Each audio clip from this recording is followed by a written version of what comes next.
Muhterem efendim, malumunuz geçtiğimiz günlerde Kahire'de İslam dünyasında İslam'ın geleceği Fethullah Gülen Hareketi ile karşılaştırmalı tecrübeler adıyla bir konferans tertip edildi.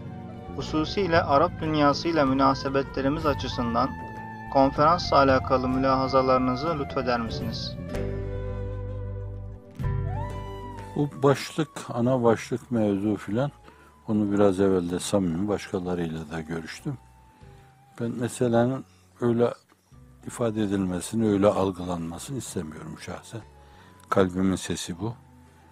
Bu arada ihlaslı olduğumu, samimi olduğumu söylemiyorum. Riyakarın tekiyim. Ancak İslam'ın hatırına, harekete karşı tepki uyarmama adına bence o mevzuda temkin. Hazreti Pir diyor ki Hüsnü Zann'ın verdiği şeylere dilbeste olmayın diyor. Fevkalade sadakata dikkat çekiyor. Bence meseleyi şuna buna, hatta aidiyet mülazasıyla falan filan cemaate dememek lazım. Elden geldiğince başka Müslümanları kenarından, köşesinden dine tutunmuş ve dine hizmet eden herkesi içine alabilecek ifadeyle meseleyi ele almak lazım. Mesela bu şöyle de olabilir yani. Adanmışlar hareketi falan denebilir. Gönüllüler hareketi denebilir burada. Çünkü zaten öyle ve bunlar doğrudur bir yönüyle. Başka şeyler de denebilir yani. Kendini bu işe vakfetmişler. Sevgi yolunun yolcuları esasen. Böyle mesela Neo Mevlanacılar falan denebilir. Neo Yunusçular denebilir. Mahsuru yok burada. Meseleyi nispetlere bağlayarak daraltmamak lazım bence. Elden geldiğince değişik ad ve ünvanlarla günümüzde belli genişliğe ulaşmış şeylerle meseleye yaklaşmak lazım. Meseleye öyle yaklaşmalı ki hiç kimse kendini bu hareketin dışında görmemeli. Hele böyle dünyaya açılınca sizden evvel dünyada bir yerde Mevdudi hareketi vardı. Bir yerde Tebliğ Cemaati hareketi vardı. Ve daha müteferrik hareketler vardı. Yani Şibli ile başlayan, Nedvilerle başlayan. Mısır'da İhvan hareketi vardı. Bu hareketlerin, bu sünni hareketlerin yanında sünni olmayan hareketler de vardı. Bunlar da Müslümanlık hesabına hareket ediyorlardı. Sadece Türkiye'deki fotoğrafla meseleye bakacak olursanız, resimle bakacak olursanız, dünden bugüne değişik turukaliye ricali var bunların. Her birisi bir yerde mekan tutmuş, orayı tekvi olarak, zaviye olarak ilan etmiş. Etrafında bir sürü insan var. Ve bunlar da belli ölçüde sizin gibi yurtlar açıyorlar, evler açıyorlar, insan yetiştiriyorlar. Eğitim yoluyla hizmet etmek istiyorlar. Hatta dünyaya da açılıyorlar. İsterse bunlar, siz yapıyorsunuz biz niye yapmayalım mülazasına bağlı bir tenafüs hissiyle, bir rekabet hissiyle yapsınlar. Ne olursa olsun burada. Esas Müslümanlık adına burada işin içinde bir yararlanma varsa bizim, arzu ettiğimiz bir şey gerçekleşiyorsa bence onu çok görmemek lazım. Onu da alkışlamak lazım, takdir etmek lazım. Şimdi öyle adla, ünvanla mesele ele alınmalı ki hiç kimse ne A, ne B, ne C, ne D filan bu mevzuda biz dışlandık dememeli bu mevzuda. Hele böyle aidiyet mülahazası ifade eden şeylerle mesele hiç yaklaşmamak lazım. Yani bir dönemde onlar teşvik için bazı kimseleri o meselenin içine tutmak, çekmek, o mülahazaya bağlamak, dağınıklığa meydan vermemek için kullanılmış olabilir onlar. Onlar ne Kur'anidir, ne sünnetle alakalı şeylerdir, ne de günümüzde sosyolojik açıdan böyle hakikaten dayanılacak şeylerdir. Gereği yok yani o türlü şeyler. Furuatla usul birbirinden ayrılması lazım. Din o işi yapmıştır yani. Bence ona göre hareket etmeli. Bir kere gülen dememeli yani. Evet, gönüllüler hareketi demeli, adanmışların hareketi demeli, sevgi yolunun yolcuları demeli bu mevzuda. Dünyaya yeni bir mesajın temsilcileri demeli, ne denecekse demeli. Ya bunların hepsi doğru olur, yalan olmaz, mübalağa olmaz burada. İnsanlar da hissi rekabeti tahrik edebilecek belli şahıslara karşı herhangi bir şeye de sebebiyet vermez. Hissi rekabet tahrik edilmiş olur. Oysa ki onlar kendi gözlerinde büyüttükleri devasa kâmetler vardır. Onlar varken siz kim oluyorsunuz ki? Biz hepimiz sıradan insanlarız. Sıradan, basit, ayakları yerde insanlarız. Onlar kendi başlarındaki insanları kutup görüyorlar, gavs görüyorlar, mürşidi kamil görüyorlar. Bu açıdan o mevzuda herhalde formatlı oynamalı. Millet gelecek, görecek, anlayacak, edecek. Onu onların insafına, insaf çerçevelerine emanet etmek lazım, bırakmak lazım bence. Biz büyütücü olmamalıyız. Mahşeri vicdan eğer o meseleyi omuz veriyor, onu büyük görüyorsa fenime ve biha. Yoksa kahramanlar yaratan bir ırkın afadıyız gibi mülahazalarla meseleye bakmak başkalarını çıldırtır, şirazeden çıkarır, hasede sevk eder ve siz de bir sürü engelle karşı karşıya kalırsınız. Herkesle beraber olduğunuzu, herkesle beraber yürüdüğünüzü ihsas ettiğiniz sürece insanlar size engel olmazlar. Biz uzun süre böyle dar bir anlayışın, dar düşüncenin, dar görüşün esiri ve zebunu olmuşuzdur. Bunları bırakmak lazım. Engince, İslam'ın evrenselliği içinde meseleye bakmak, ele almak lazım. Hususiyetleriniz bence size kalmalı. Kendi içinizde çok derin olun. O Hazreti Piri Mugan'ı hatırladığı zaman burada ben müteaddiyane bir sözde bulunacak değilim. Hatırladığınız zaman kaç insanın burnunun kemikleri sızlamıştır, yerinden fırlamıştır, başını yere koymuştur. Aba dolayı büyük insan falan demiştir. Bu ruh yoksa bence hiç yalan söylemeyelim. Ciha cuya sığınarak hiç yalan söylemeyelim. Onu hatırladığınız zaman delirircesine şayet onun yolunda bir aşk ve heyecanla eğer hareket etmiyorsanız ciha cuya sığınma yalandan başka bir şey değildir. Evet. İçten derin olun. Efendimiz öyle derinlemesine bağlı olun ki neden ben her gece rüyamda görmüyorum o zatı deyin. Ama bir başkalarını onu anlatırken o mülahazayla değil yani. Onlarda yerleşmiş, ön yargı haline gelmiş, o şartlanmış insanlarda bir kısım duygular, düşünceler var. Siz farklı bir şeyle gittiğiniz zaman cisimlerin, fiziki cisimlerin tepkisi vardır yani. Evet, bu mülahaza. Şimdi ikincisi, Arap alemi çok önemli. Başka bir vesileyle de ifade ettiğim gibi benim. İslamiyet onların içinde zuhur ettiği için yani bizden evvel onlara ulaşmış. Raşid halifeler istisna edilecek olursa onlar mı Araplar mı dine daha çok hizmet etmişler yoksa sizin milletiniz mi? Oğuz boyuyla, Kayı boyuyla sizin milletiniz mi? Her zaman münakaşası yapılabilir. Her zaman başvurduğumuz bir kaynakta Şecere-i Numaniye. Muhiddin İbn Arabi diyor ki Raşid halifelerden sonra Osmanlı Devleti Resulullah nezdinde en birincidir diyor. Osmanlı Devleti daha zuhur etmeden evvel yazıyor Şecere-i Numaniye'yi. Bir Arap da tahkikli olarak neşretti yeni. Yani o bizde eski Şecere-i Numaniye'nin metni vardı. Sadreddin Kunav Hazretleri'nin şerhi vardı onun üzerinde ama şimdi Araplar tahkikini yaparak neşrettiler onu. Ne var ki yani ben öteden beri hep böyle Araplara bakınca Kur'an onların dilleriyle nazil olmuş. Bizim allamelerimiz, tefsircilerimiz, mealcilerimiz, tercümecilerimiz bile Kur'an esasen bu temel esprisiyle ben çok iyi kavradıkları kanaatinde değilim.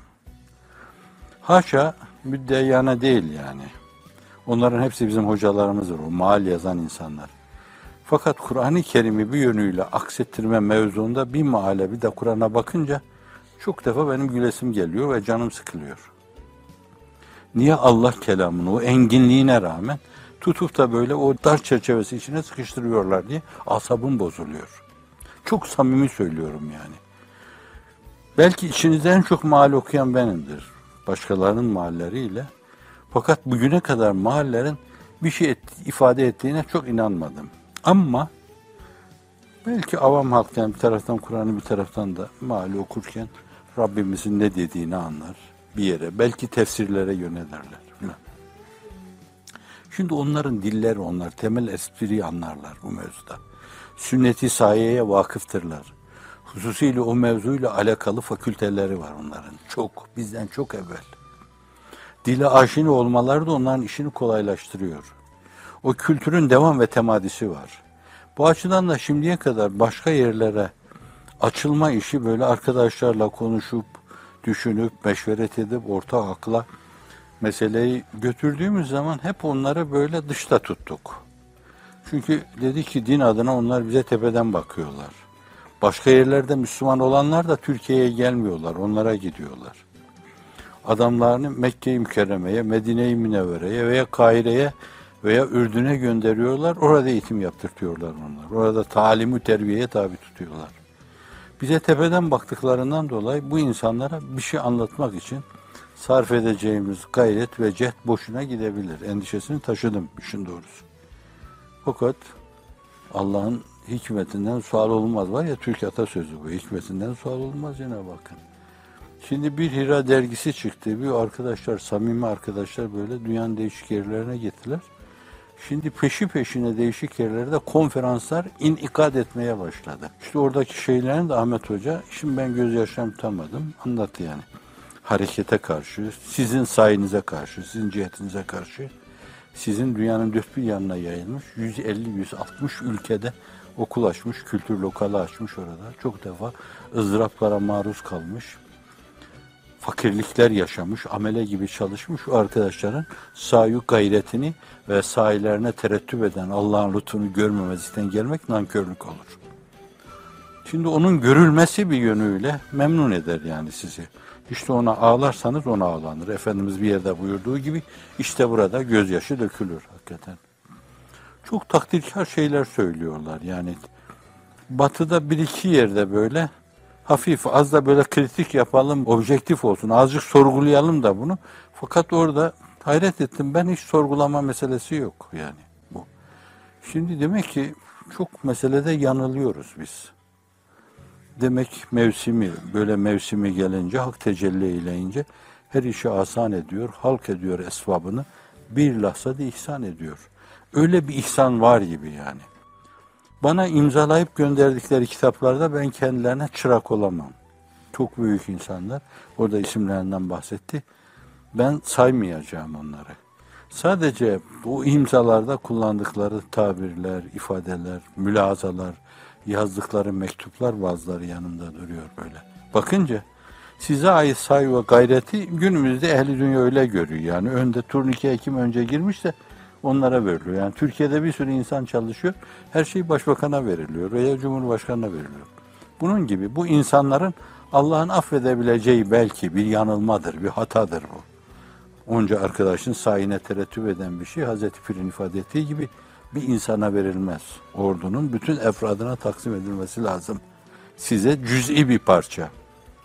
Humusi bile düşmez. Kur'an-ı Kerim o tabiri kullanıyor. Demek ki yani kalpler Allah'ın elinde. Allah kalpleri çevirince hakikaten onlar da sempati duyuyorlar. Eğer hakikaten sizin Türkiye'de tutuşturduğunuz o meşale, Hazreti Mevlana'nın ifadesiyle bir meşale başkalarını tutuşturmakla şayet kendi hararetinden, enerjisinden hiçbir şey kaybetmez. Elinizde bir mum vardır. 50 tane mumu yakarsınız, o mum kendinden bir şey kaybetmez. Fakat 50 tane mumla 50 yerde siz bir yönüyle bir meşale tutuşturmuş olursunuz, bir mum yakmış olur ve etrafı aydınlatmış olursunuz. Şimdi bir yönüyle sanki böyle ölü oldu yani. Arkadaşlar gittiler, yaptılar, orada bir samimiyet sergilediler. O insanlarda da öyle bir teveccüh oldu. Bu teveccüh inşallah bizim gibi böyle derme çatma insanların tavırlarına, davranışlarına bakarak sukuta hayale uğramazlar, yese düşmezler. Bu mevzuda ben çok şeyde samimi olmayabilirim de ama samimiyim. Diyorum ki sizin tavır ve davranışlarında gönüllerini fethettiğiniz insanları benim yanıma getirmeyin, sukuta hayale uğrarlar. Siz nasıl olsa halletmişsiniz Allah'ın izni inayetiyle. Bırakın o mesele öyle gitsin. Şahıslara bağlamayalım bu meseleyi. Ortada olan bir şey vardır. Allah'ın o inayetini, o lütfunu, arkadaşların vifak ve ittifakına terettüp eden o meseleyi şahıslara amal etmek suretiyle ne şirke girelim ne de meseleyi küçük gösterelim. Bizler gibi basit insanların işi değil o. O devasa insanların işi. Allah onu heyete, cemaate lütfediyor.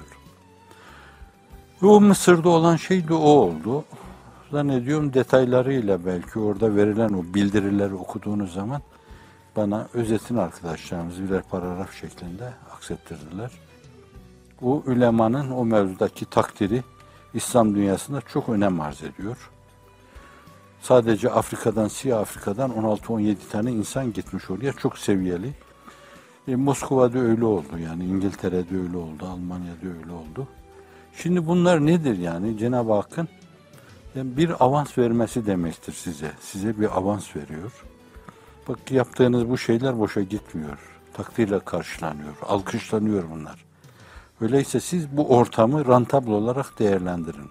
Böyle müsait bir vasadı rentable olarak değerlendirin. Allah bu fırsatı elinizden alır mı almaz mı? Almasın inşallah. Kalsın sizde. Sizin için namı nişan olsun bu. Ecdadınıza şayetse yakışır şekilde bir performans sergileyin. Ayrı bir mesele. Fakat bu dönemi çok iyi değerlendirmek lazım. Bir fırsattır. Suzi'nin ifadesiyle demedim mi, geçer fırsat demedim mi diyor. Bu fırsatı kaçırmamak lazım. Sonra böyle keşkelerle nefsimizi levm ederiz ama hiçbir faydası olmaz. Şimdi Mısır'daki o açılım bana çok önemli geliyor. Çünkü öteden beri Hazreti Üstad'ın işaretiyle de İslam dünyasının zeki bir evladı diyor oraya. Size başka bir şey diyor, Asya'ya başka bir şey diyor. Oraya da İslam dünyasının zeki bir evladı, İslam'ın zeki bir evladı diyor. Bence çok önemli yani. Hazreti Pir'in bu engin rüyaları bir gerçekleşiyor yani. Asya'nın bahtının miftarı meşveret ve şura, ümidim var ki semavatu zemini Asya, baham olur teslim yedi beyza İslam'a diyor. Ümit var olmuş şu istikbal inkılabatı için en yüksek ve gürsada İslam'ın sadası olacaktır diyor yani. Rüya bunlar görmüş bunları. Bunlar böyle bir gerçekleşiyor. Şimdi Mısır'ın o mevzudaki kanaatına, ulema-i benamın o mevzudaki müfadatına diyelim, onların o mevzudaki mütealatına Yemen bir taraf kalamaz yani. Sudan bir taraf kalamaz. Yarın onlar arkanıza düşecek, aynısını bize yapalım diyecekler. Siyah Afrika bu işin arkasına düşecek, bize de yapalım diyecekler. Bize bu mevzuda espriler verin. Bu mevzuda yapacağımız şeyler mevzuunda bir kısım anahtarlar sunun. Biz de bunları kullanalım. Kendi ülkemizde kullanalım bunları. Şimdiye kadar tanıyanlar edenler hep öyle dediler. İnşallah bundan sonra da arkadaşlarımız halisane performanslarıyla aynı şeyleri dedirtmeye devam ederler. Onlar şimdi diyorlar ki Avrupa bizden evvel, Amerika bizden evvel tanıdı hareketi falan diyorlar. Öyle diyorlar. Arayı kapamamız lazım bizim diyorlar. Hele Türkiye'de olup biten şeyleri gezince Türkiye'deki bir kısım körler görmeyebilir. Hatta sizin içinizdeki bazı körler var. Onlar da görmeyebilirler. İngiltere konferansını müteakip ben hastaneye gidiyordum. Arabada beni aradı. Bana heyecanla, pür heyecan. Oradaki heyecanını telefon ederken de yaşıyordu. Hocam galiba dedi bu meseleyi en geç anlayan bizim Türkler olacak falan dedi. Öyle çevreden böyle herkes şey yapınca bu tabirleri de ben kullanmak istemiyorum çok bir yönüyle. Duygu, düşünce, belki temerrütleri adına böyle dıştan, muhitten böyle merkeze doğru bir kuşatma içinde onlar da oyun yargılarını atma mecburiyetinde kalacaklar. Hazreti Bediüzzaman'a karşı bilgâne kalmışlardır. Onun o has, saf evvel teşkil eden sabıkun evveline karşı bilgâne kalmışlardır. Şimdi onların sayının semeresi sizin sahi ve gayretlerinizle ortaya konuyor. Buna karşı da bilgâne kalmışlardır. İnşallah muhit o manevi bir yönüyle temsil baskısını böyle ortaya koyarak merkezi de zorlayacak. Onlar kendinden öyle bir kuşatılmış içinde eyvah çok geç kalmışız falan diyecekler. Allah-u alem. Meseleye o zaviyeden bakmak lazım. Allah bizim yanlış davranışlarımızla, bencilliklerimizle o insanları inkisara uğratmasın. Hep öyle dua etmeli. Genel duamız Allah bizimle Müslüman kardeşlerimizi mahcup etmesin. Müslüman kardeşlerimizle de bizleri mahcup etmesin. Evet, insanlığa yeni bir inkisar yaşatmamak lazım. Arkadaşımız şahididir. Üstad Necip Fazıl son dönemini yaşarken ben aranıyordum. Yoksa gider yine elini öperdim benim, çünkü elini öpmüşümdür. Bu çok hüsnü zannı vardı yani. Hazreti Üstad'a da hüsnü zannı vardı. Bakmayın bazılarının yanlış telakkilerine, bana anlattığı şeyler var. Bu arkadaşımıza dediği şey de, hatta bir rüya da birisi görmüş, gelmiş anlatmış orada. Aynen ellerini kaldırdı, şöyle dua ettiğini söylediler. Cenab-ı Hak beni bir de bu hareketteki şeyle inkisara uğratmasın falan diye dua etti. Yani Nureddin Topçu merhumun hülyası da oydu. Necip Fazıl'ın hülyası da oydu. Hazreti Bediüzzaman aleyhi rahmetü vel gufran Hazretlerinin rüyası da oydu bence. Böyle bir rüya, işte o rüya senaryosunu oynama işini Allah size havale etmişse, bence nasıl bir rol, nasıl bir misyon yüklendiğinizin farkında olarak kusursuz oynamaya çalışın. Kendimizi başta düzene koyarak bizim sahi gayretimize terettüp eden o asar-ı bergüzide, bence onun istikameti, düzgünlüğü, mantığı boşluklara düşmemesi meselesi sizin davranışlarınıza bağlıdır.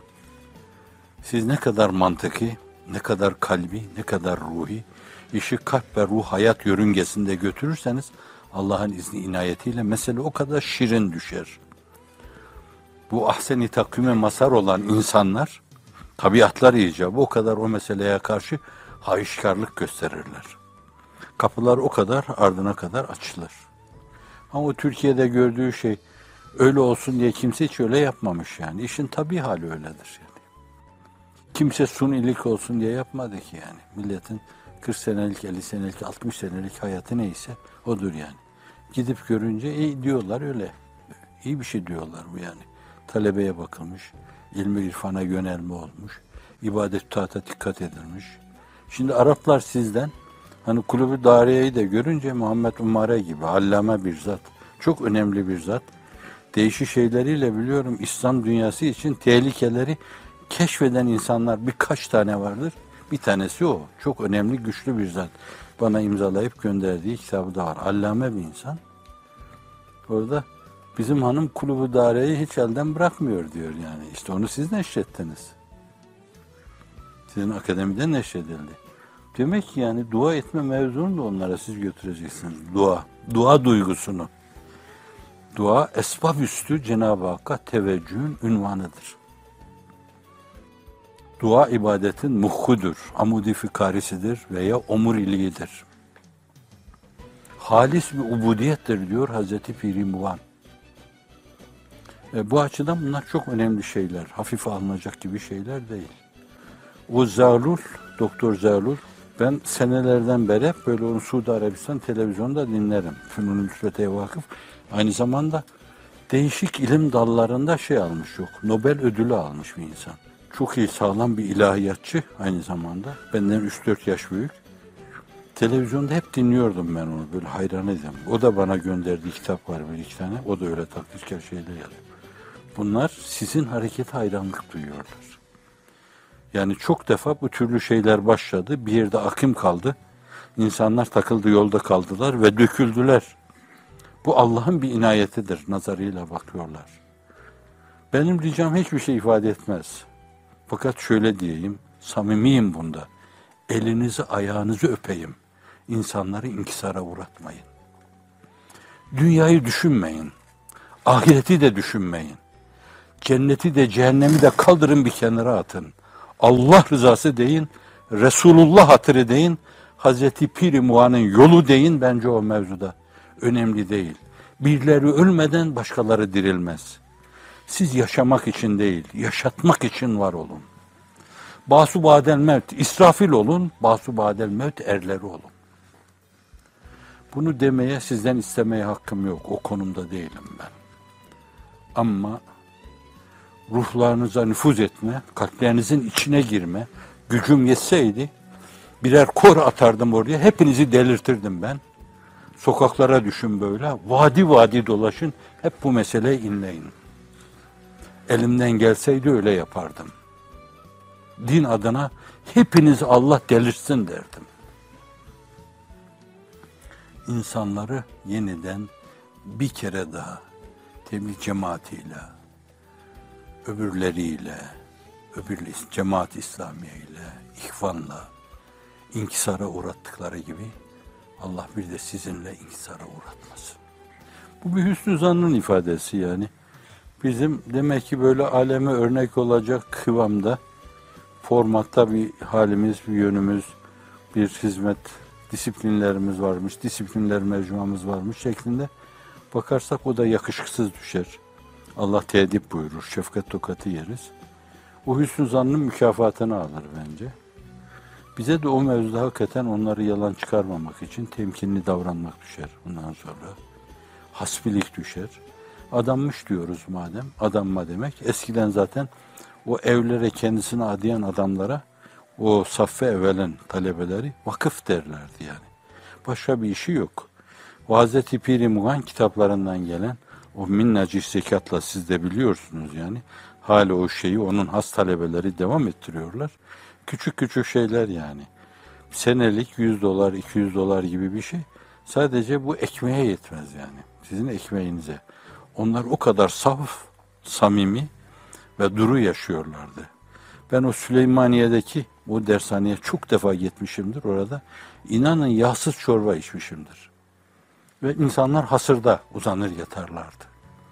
Böyle hayatı istihkar eden, ellerinin tersiyle iten bir tavırları vardı. Ve bugün Cenab-ı Hakk'ın inayeti ve lütfu onların o samimi tavırlarından kaynaklanmaktadır. Veya bir yönüyle ona terettüp etmektedir. O saffet ve samimiyeti devam ettirmek lazım bence. O insanlar hüsnü zannediyorlar. Onlarda yalan çıkarmamak lazım. Hani Üstad Necip Fazıl dedim. Nurettin Topçu dedim. Daha niceleri dedim.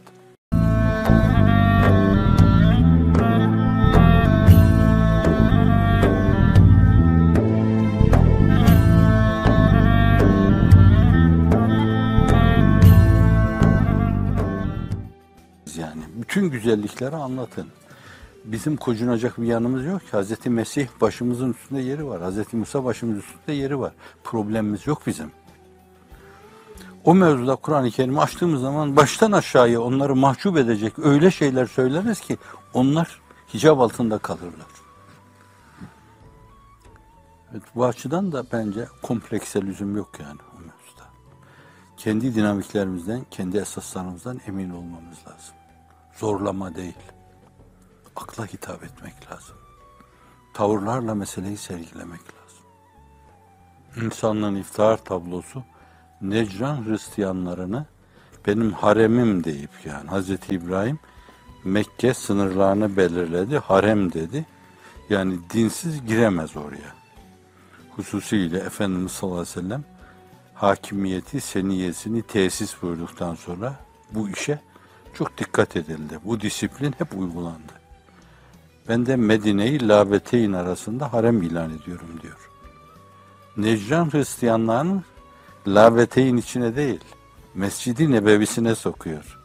Orada misafir ediyor. Onlara diyor ki burada dine ayinlerinizi çok rahatlıkla yapabilirsiniz diyor. Ben günümüzün kabağı softa Müslümanlarının böyle bir şeye razı olacağına ihtimal vermiyorum. Peygamber sallallahu aleyhi ve sellem onlar orada günlerce misafir ediyor, yediriyor, içiriyor. Gönülleri fetholuyor ama fakat kafalarındaki tereddütleri izah edemiyorlar. Hatta o mübahale mevzu, iptal, taalev, neddu ebnane ve ebnakum nisane ve nisâkum ve amsen amsekum. Allah diyorlar bu zatla böyle bir yemine girmeyelim. Biz bir şey yapmayacağımıza dair taahhüde bulunalım, memleketimize dönelim. Yani bir yönüyle bunun orada fahri elçileri olalım. Ve sonra da neden sonra Necran Hristiyanları bütünüyle Müslüman oluyor. Tavır, bunu yapan tavırdır.